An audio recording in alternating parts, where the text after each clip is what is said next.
If you use Evernote for work, school, or personal planning, Spaces is one of the easiest ways to keep everything organized in one place. In this video, I'll show you how to use Evernote Spaces step by step, from creating a new space to adding content, organizing it, and sharing it with other people.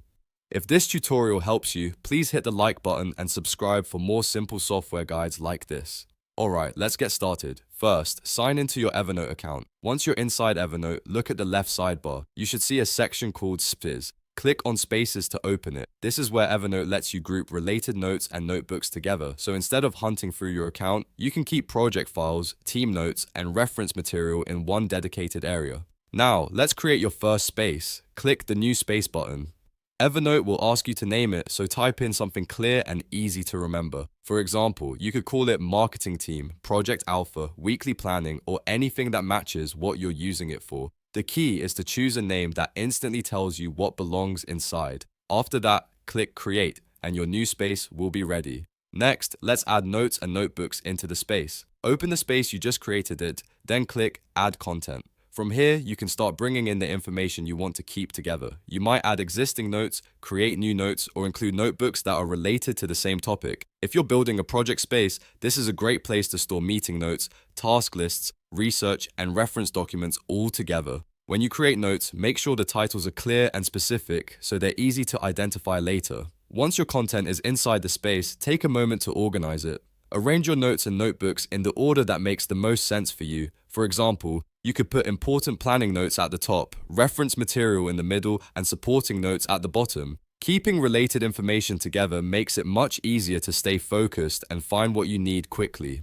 This is one of the biggest advantages of using Spaces in Evernote, especially when you're managing a busy workflow or collaborating on a project. Now let's talk about sharing. If you're working with a team, Spaces make collaboration much easier. Open the space you want to share, then click Share. Evernote will let you invite people by email. Enter the email addresses of the people you want to bring in, then choose the permissions you want to give them. Depending on your setup, you may want some people to view only, while others can edit or contribute. After you set the permissions, send the invitation. Once they accept, they'll be able to access the space and work with the shared content.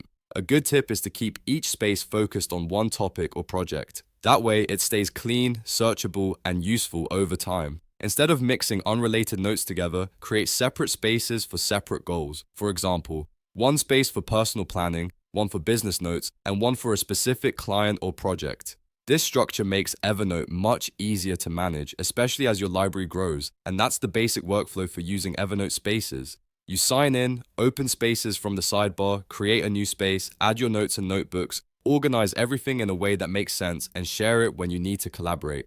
Once you get used to this system, it can save you a lot of time and keep your ideas far more organized. If this video helped you, please give it a like and subscribe for more Evernote tutorials and productivity tips. Thanks for watching, and I'll see you in the next one.